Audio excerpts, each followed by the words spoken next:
Society analysts often cite manifest neglect of the youth segment, low level of inclusiveness, and targeting of young people for harassment by men in uniform as major reasons for unrest and youth involvement with violence, crimes, and other ills.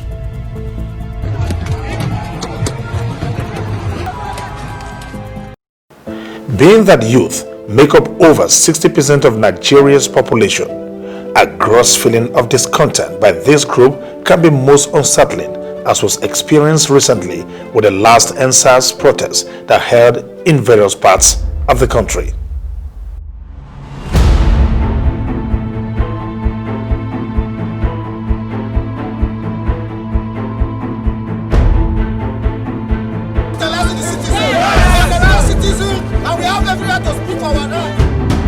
For many of the young people that participated in the protest, their grouse was beyond police brutality. They were miffed with the incessant closure of public universities, high unemployment level, and brazen looting of our scarce resources by politicians in the guise of emolument, contracts, and other means. Before the EndSARS saga, the agitation and eventual realization of the Not Too Young to Run bill in 2017 signaled the readiness of the youth of Nigeria to get involved with governance of the country.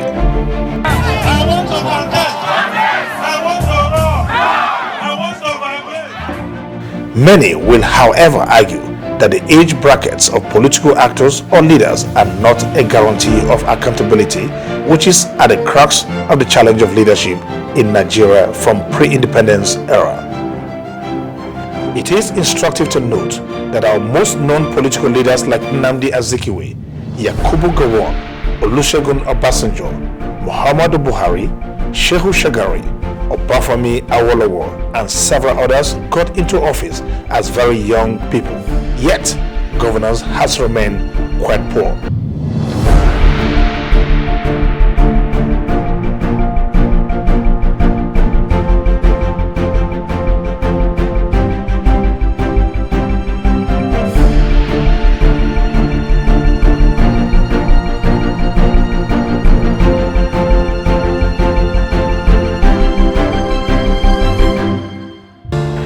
Constant demand for inclusiveness has led many institutions and state governments to begin to show varying degree of concern in that wise. For instance, the election of a 32-year-old Debo Ogundoyin as Speaker of the Oyo State House of Assembly and another young person, Abok Nuhu Ayuba, at age 34 as Speaker of the Plateau State House of Assembly, expectedly caused some sensation. As a way of assuaging the youth, many state governments now claim to have initiated youth empowerment programs and other measures to fill this gap. It is worthy of note that Kogistate particularly now prides itself as the one with the most youth at the helm of affairs. The state governor, Yahaya Bello, is only 45 years of age. Finally, while it may be politically significant to see many youth emerge as office holders, it is much more important to embark on a reorientation of our mindset towards a focus on accountability and patriotism as we crave a violence-free Nigeria.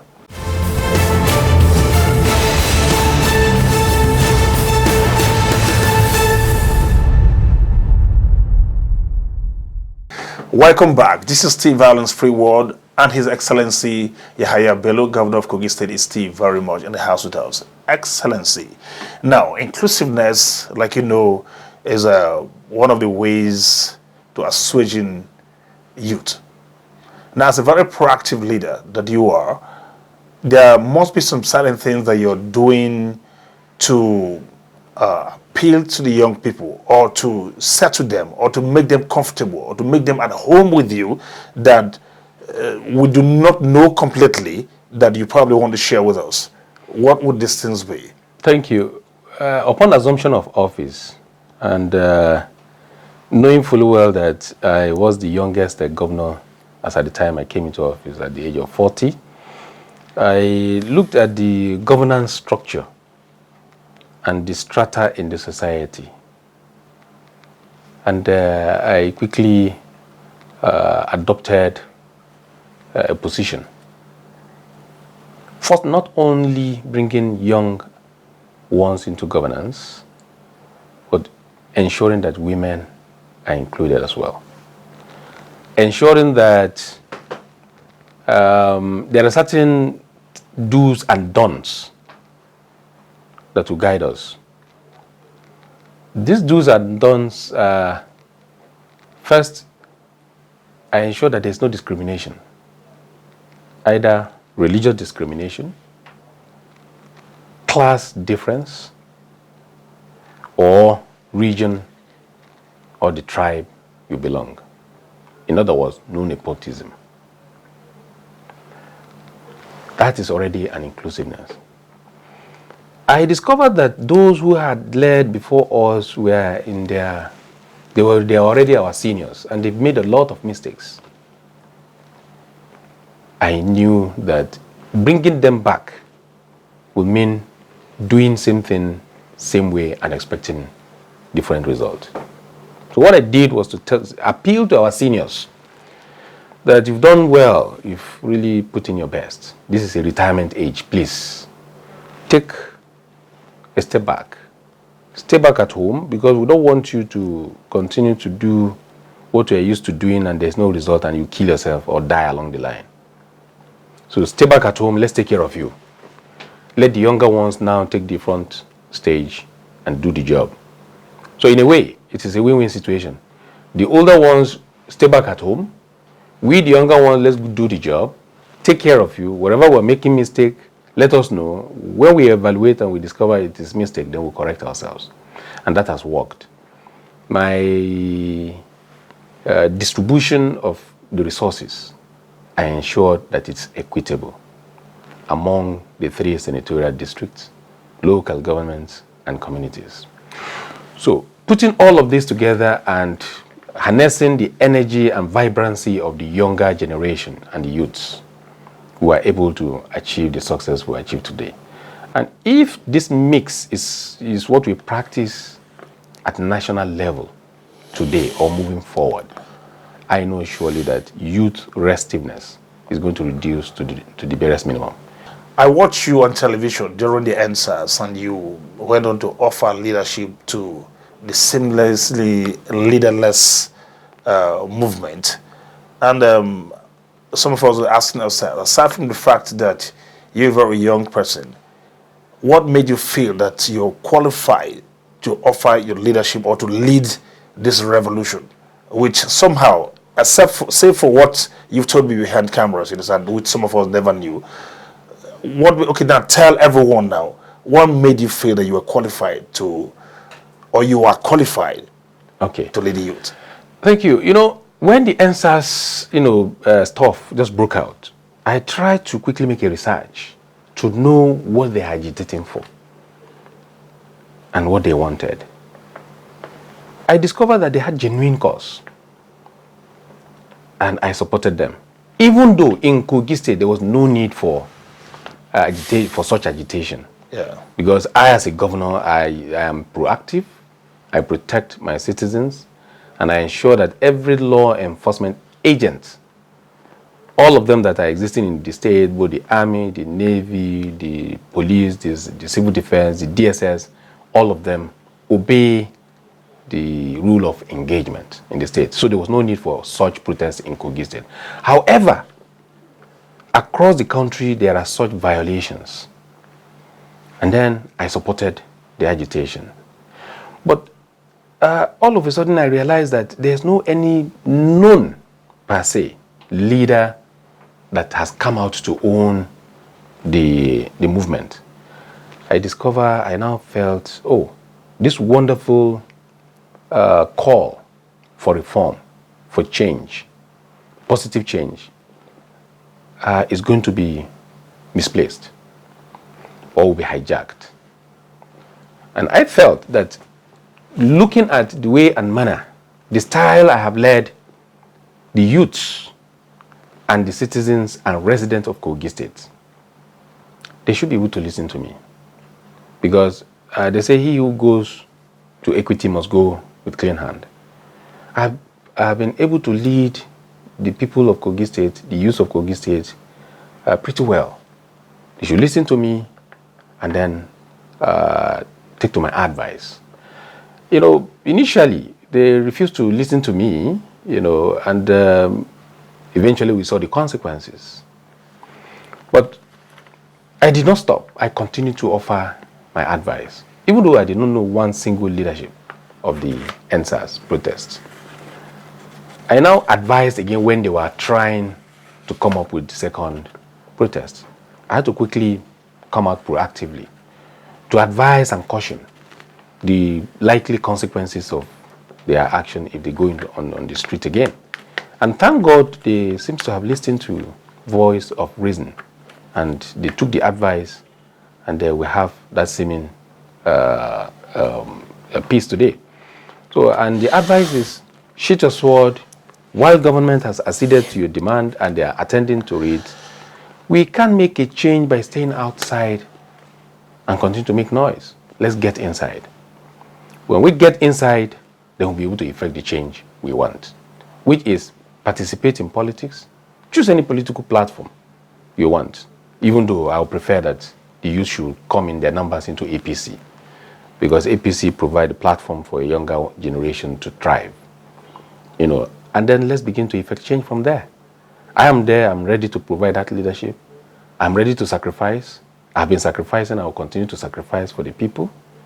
So if all I need is just the support, and then we'll reason together, and then we'll make the effective change we want. Excellency, I see that some of your colleagues have initiated moves to stop the bogus pension package or severance package for former governors and deputy governors. Something that we believe will help cut down the cost of governance generally.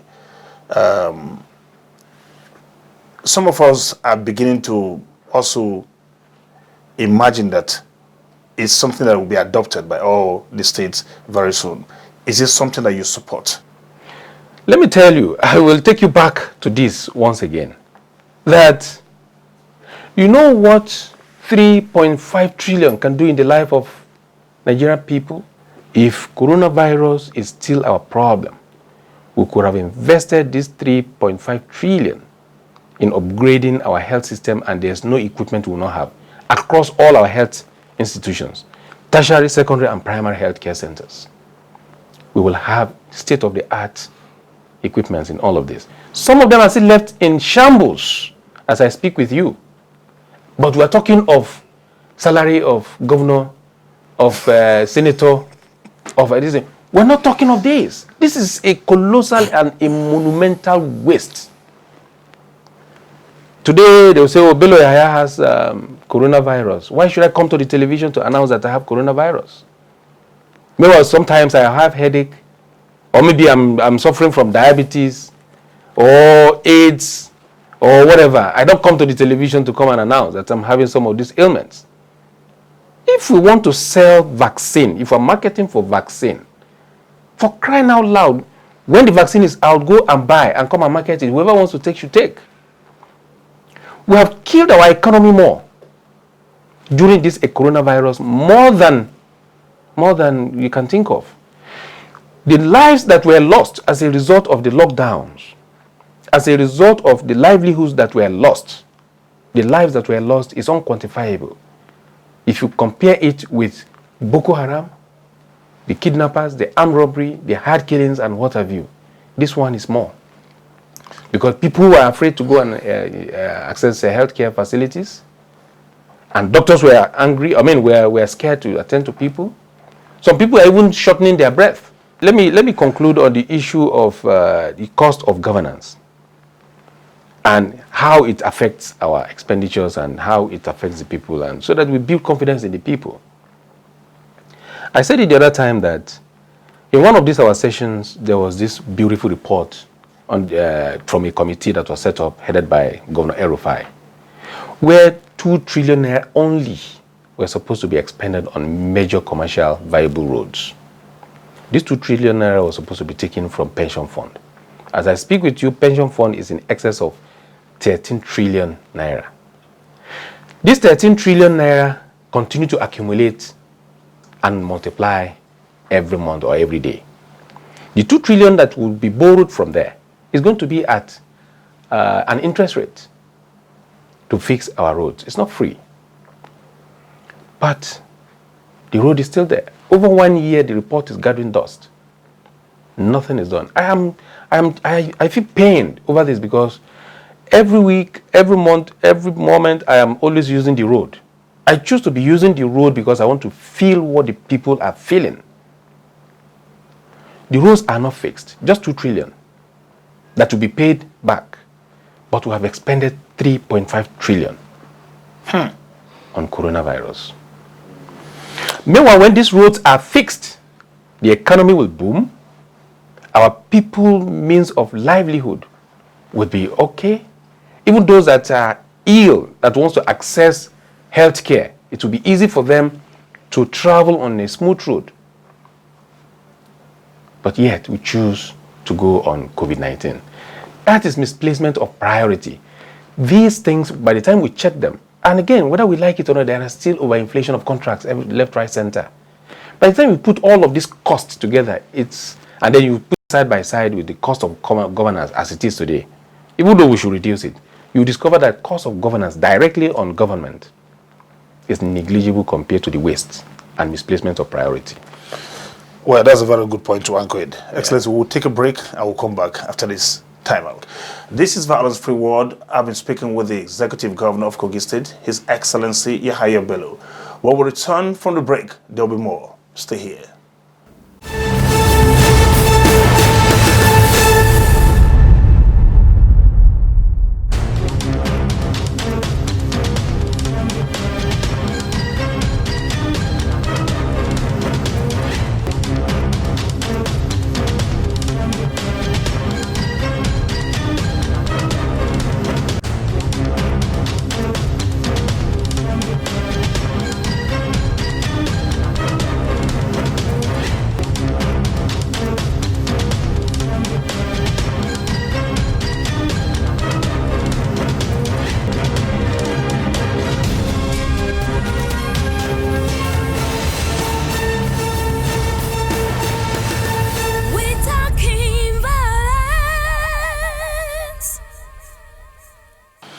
Welcome back. This is Steve Violence Free World, and we still have as guest in the house His Excellency, the Executive Governor of Kogistate, Yahaya Bello.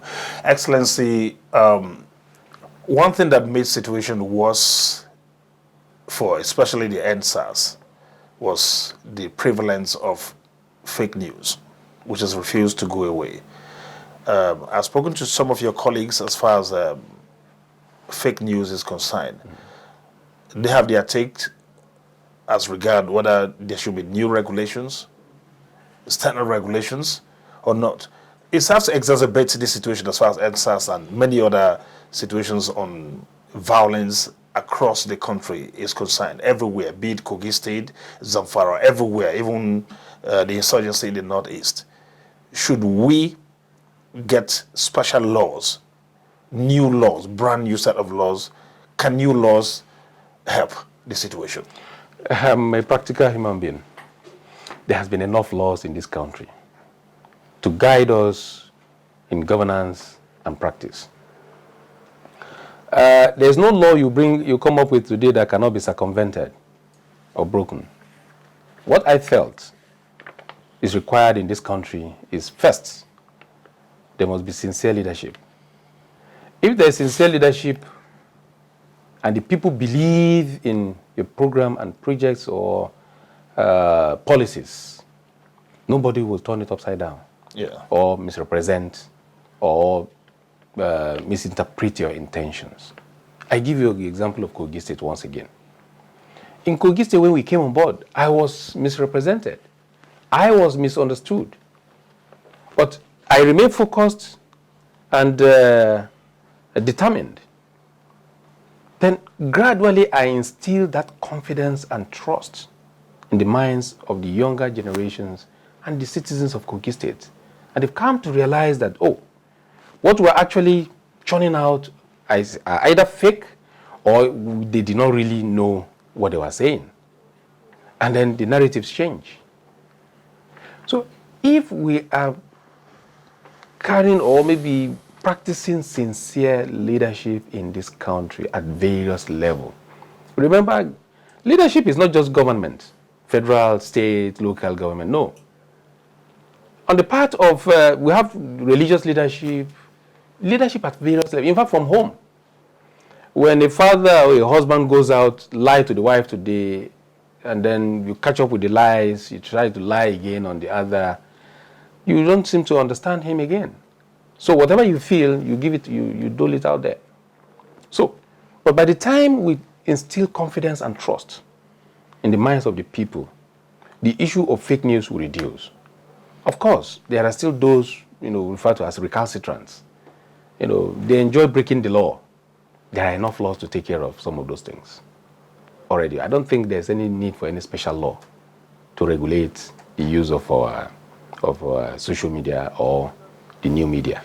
Excellence, as we try to wind down, I would not let you go without making you touch on the embarrassment or the near embarrassment that was visited on your mentor, your big friend, your older friend, the President of the Federal Republic of Nigeria, Muhammadu Buhari, when he arrived Katsina. On the day he arrived, and then boom, the gunmen soap on the young people, on the youth at Kankara school, and abducted over 300 people. Then people now came back that when they were discovered a few days after, they said, no, this was some kind of hoax somewhere, so something going wrong. Like, I don't know. What are your takes as far as this is concerned? The incident of Kankara schoolboys that were adopted was most unfortunate. I thank God that they have been brought back. It is quite embarrassing. But my own personal opinion, I think all of that is political. It has political undertone. The people who orchestrated the kidnap? You can't come to any part of Kogistate and you are moving 300. Even if you are packing 300 chicken from a poultry, come on, the chicken will make noise. If you are packing 300 cows, it will take you time to execute, and there must be sign. There must be alarm. How did they pack 300 pupils? Through where did they move? How did they move? On bikes? Where are the teachers? Where are the guardians? Where are the housemasters and other workers in the school? I mean, there's more to that.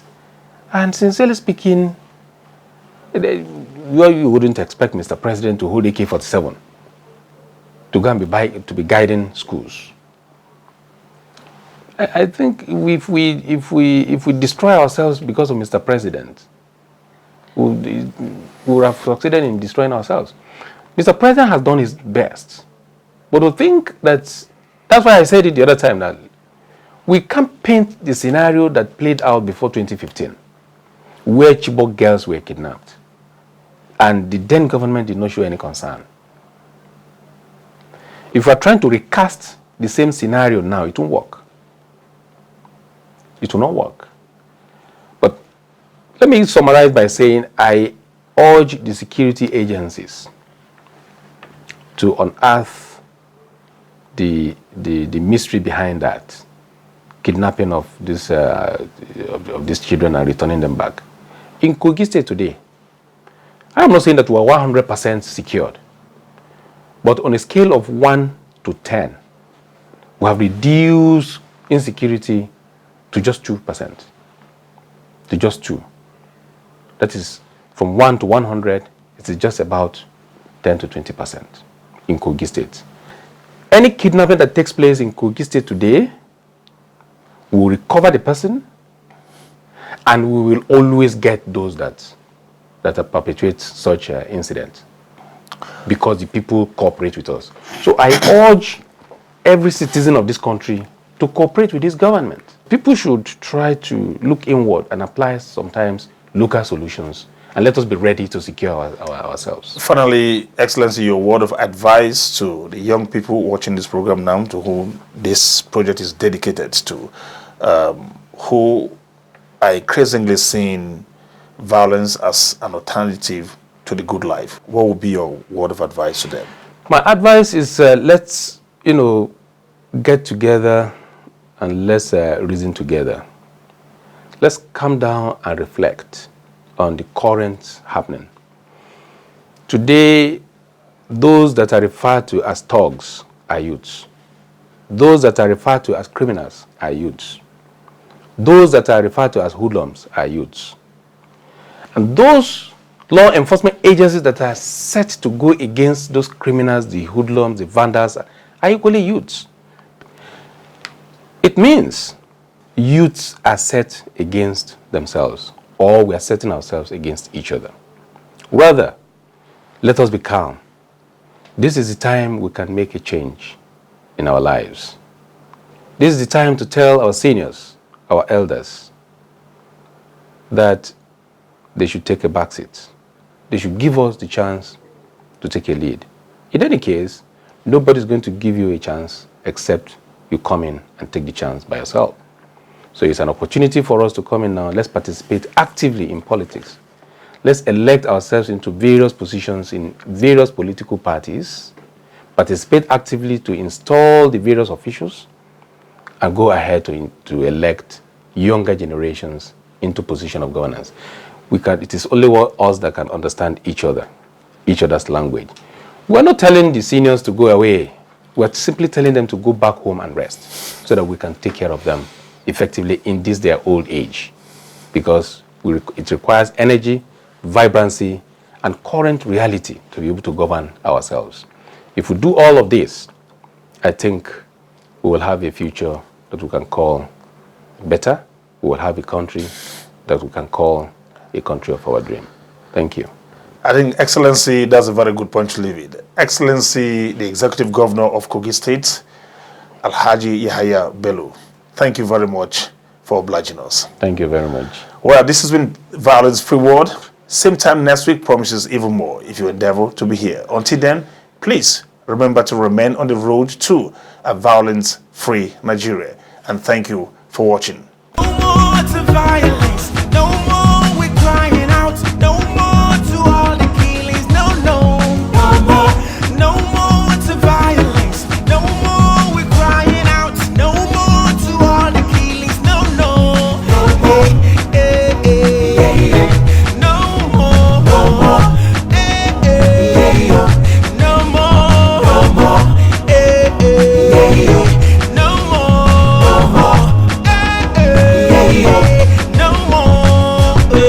every day I pray, say make it no delay for that, cause the way the thing they go, peace is all we need to make the water settle. So basically we dey struggle inside kettle, what is supposed to